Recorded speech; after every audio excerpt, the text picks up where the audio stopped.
Hey, what's up? This is Mr. Ippolito, and today we're going to go over the core paragraph of the Declaration of Independence and also kind of mix into that a little bit of an annotation lesson, at least to show you how I annotate. Everybody annotates differently. There's no one way to annotate, but I'm just going to show you one way. So let me start off by talking a little bit about annotation. So when it comes to annotation, I like to highlight the interesting parts. I like to circle challenging words. I like to write notes in the margins, and I totally like to engage with the text. So as we go along here, you're going to see in pink that I have circled the words that I think are important or that could be challenging for the average 8th grader to understand, right?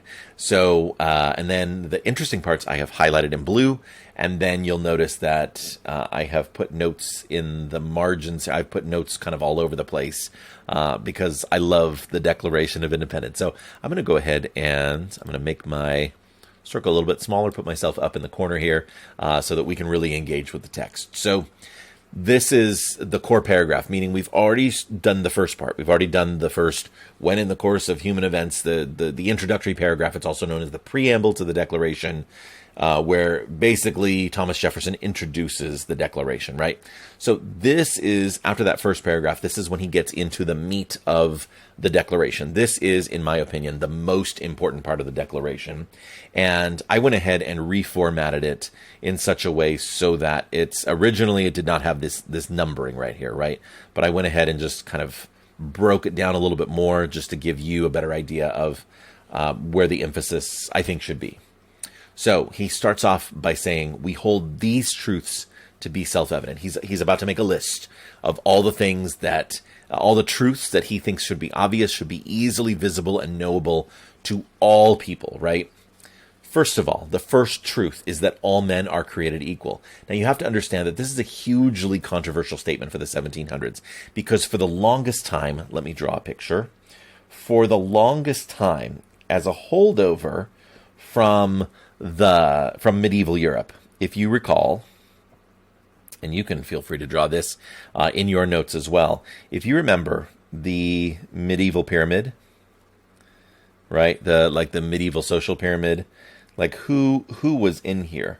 So down at the bottom, it was the peasants or the serfs, right? They were the ones who were down at the bottom. This is, again, going back to medieval Europe. We're talking about the 1100s, the 1200s, the 1300s, the 1400s. We start to kind of shift into the Renaissance. There's the Black Plague. You remember this from 7th grade history, or at least you should. Peasants and serfs are down at the bottom. There is sort of this merchant class or this middle class, which wasn't very big at the time. But I'm going to say merchants and artisans are in this class right here. And then above them, you have the lords, you've got knights. Again, I'm sort of abridging this. Lords and knights, right? The nobility is the nobles, I will put here as well. And then you have the king right here. And then above all of them, you've got God, right? So that's sort of in a very quick nutshell, how medieval Europe saw their hierarchy, right? So the peasants and serfs, like, they're not worth much. The merchants and artisans, this growing middle class, they have a little bit. They're better off than the peasants and serfs. You've got the nobility, the lords, the nobles, the knights that are above them, and then the king. I know this looks like ring, so I'm going to rewrite K-I-N-G, and then God above all. So this is the way that still in the 1700s that most Europeans, I think, saw themselves, right? They saw this stratified, this layered structure of society. And Thomas Jefferson is saying, nope, none of that is true. All men are created equal, which is a radical notion, to say that everyone, from the king to the upper classes to the commoners, are all equal. And this begs the question, is he including enslaved people in this? Let me pick a different color here. In this, are enslaved included? Now, I think that most people at the time, right, most white people at the time would have said, well, of course not. But Jefferson didn't say that. Jefferson doesn't say that all free men are created equal. He doesn't say all white men are created equal. He simply says all men are created equal. So later on, down the road in American history, Jefferson's words are going to be used as an argument against slavery, right? So it's fascinating that he includes this, and really quite revolutionary. This is the next truth, that they are endowed by their creator with certain unalienable rights. In other words, rights that cannot be taken away from you, right? That among these rights, and now he's kind of creating a sub-list, these are the 3 rights that cannot be taken away from you: life, liberty, and the pursuit of happiness. Those are 3 rights that you're born with, that cannot be taken away from you, that are with you forever and always, because they are given to you by the creator. And of course, by creator, Jefferson is talking about God. That to secure these rights, and this is where Jefferson talks about the purpose of government, right? This is the number one purpose of government, is to secure these rights. That to secure these rights, governments are instituted among men. This is another one of the truths. Here's truth number 1, truth number 2, truth number 3, and now he hits truth number 4. That to secure these rights, governments are instituted among men, deriving their just powers from the consent of the governed. In other words, government's number one purpose is to protect our rights, our unalienable rights, our natural rights. John Locke called them natural rights. You may have learned about John Locke in 7th grade history. And he's also saying, and this is something that's also revolutionary, consent of the governed. That, in other words, consent means permission, right? If you have received consent to do something, if you've received consent to go on a field trip, then you have your parent or guardian permission to go on the field trip, right? Consent means, yes, I give you permission to do it. From the consent of the governed means that government only rules when it is given permission to rule by the people. Permission by the people. Now, this is another radical thing, because let's go back to the pyramid here. It used to be that, where did the king get his power from? Where did the lords and nobles get their power from? Well, they certainly did not get them from the people, right? They did not believe that the people gave the king the power to rule, or gave the lords and nobles the power to lord over them, right? They believed that God gave the king the power, and then the king passes on the power to the lords and to the nobles, right? In other words, for the longest time, it was always this top-down model. God, there's a French phrase that was at the top of the throne of England, Dieu et mon droit, means God and my right. Dieu et mon droit, God and my right. In other words, the king and everybody in the country believed that the king got his power from God. And how dare you question God? Nobody can question that, right? Well, if in this new type of government that Jefferson is proposing, instead of the leader getting permission from God to rule, or the power from God to rule, instead, in Jefferson's form of government, in this democracy that he's proposing, the government gets the consent of the governed. The government gets the permission from the people to rule.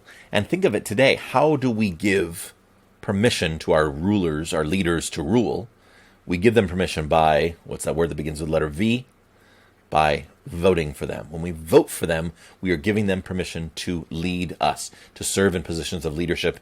And if we decide later on that we don't want to give them permission anymore, then we vote them out and we vote new leaders in. But again, this is revolutionary for the time, because nobody was thinking that this was a thing back then, right?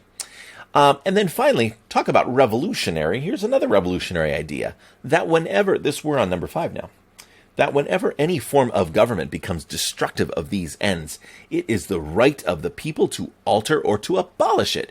In other words, if the government is not doing its job in protecting you, protecting your life and your liberty and your pursuit of happiness, then you know what? You, the people, we, the people, have the right to alter, which means to change, or to abolish, which means to get rid of it. So in other words, Jefferson is saying, if the government is not doing what it's supposed to be doing, then we have every right to either change it, or to totally get rid of it, and to institute new government, laying its foundation on such principles and organizing its powers in such form as to them shall seem most likely to affect their safety and happiness. So he, right here, is saying that the people have the right to revolution. The right to revolution. Which, again, is like a mind-blowing, totally mind-blowing statement. Okay. Do you need to do... I'm going to take a moment, step back here. Do you need to write down all of this stuff? No. But I just want to show you an example of how you could annotate a document like the Declaration of Independence. You can see I'm obviously getting very excited about it, and I already had annotations, and I'm going to keep going because I'm almost done. Let's go through the last part of this now. He's dialing it back a little bit in this next part here. Prudence. Prudence means being careful, right? Just like chilling out, being safe, being careful. Prudence indeed will dictate that governments long established should not be changed for light and transient causes. In other words, you know what? If we're being careful, we're not just going to overthrow a government just because we're having a little hissy fit, right? Just because we're like, I don't like that king today. Like it's you don't have a revolution. You don't try to overthrow your government just because you're having a little temper tantrum, right? Because you didn't get your way, and I'm mad that I didn't get what I want. He's saying in this paragraph, this is not a hissy fit. This is not just a temper tantrum. Accordingly, all experience has shown that mankind are more disposed to suffer while evils are sufferable. In other words, it's just in our human nature that we'll put up with a lot, and that we tolerate a lot, and that we're willing to like put up with stuff that we don't think it's right, rather than to cause a revolution, rather than to right themselves by abolishing the forms to which they are accustomed. Like, we'll put up with a lot. Humans will put up with a lot of nonsense before we're moved to action. Now he's talking about like, this is the action, right? But when a long train of abuses and usurpations means taking advantage of your power. That's what he's accusing King George III of doing, of taking advantage of his power. Pursuing invariably the same object evinces a design to reduce them under absolute despotism. Over and over and over and over again, King George III has proven himself to be a tyrant, a despot, an authoritarian, which is someone who rules with absolute authority and absolute power without regard to his people, right? That's basically what he's saying, is that King George has become a tyrant, a despot. He is abusing his power. And when that happens, when this long train, and Jefferson in the next part here, right, the grievances, we're not going to read that part, but he's going to list all of the things, all of his accusations of abuses of power against the king. He says when that long train of abuses and usurpations happens over and over and over and over again to like crush the people, it is then the right of the people. It is their duty. It is their responsibility to throw off such government and to provide new guards for their future security. In other words, those who have the ability to take action have the responsibility to take action. Or, in the words of the Spider-Man films, with great power comes great responsibility. So, Spider-Man. Basically, this is Thomas Jefferson's Spider-Man moment, right? He is saying, Thomas Jefferson is saying, we have the power to do something. We have the power to overthrow this government. We have the power to take away this tyranny, this despotism. We have the power to do something, and so we have the responsibility to do that. Such has been, again, he's like, Jefferson is saying, we're not just throwing a hissy fit. This is not just a temper tantrum. This has been the patient sufferance. Now we're in this next section here.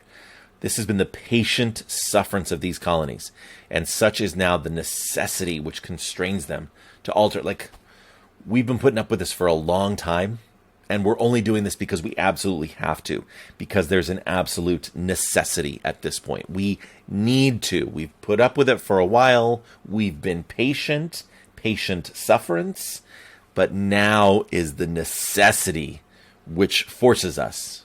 Like, we have no choice. We have to alter our former system of government. We have to get rid of the king. We cannot live under the king's rule anymore. We have to change this. And then finally, he's just now, this is like when he's setting up, he's about ready to give the list of complaints. The history of the present King of Great Britain is a history of repeated injuries and usurpations. He's about to give the list. All having in direct object the establishment of an absolute tyranny, which he's talked about before. He talked about absolute despotism. Now he's using the word tyranny. Of an absolute tyranny over these states. To prove this, let facts be submitted to a candid world. So what he just did is he just spent this section here making a claim, and in the next section he is now going to provide evidence to back up that claim, right? So even back in the 1700s, if you're going to make a claim, you have to back it up with evidence, which is exactly what Thomas Jefferson is about to do in the next section, which we're not going to look at because we've already been talking for over 15 minutes.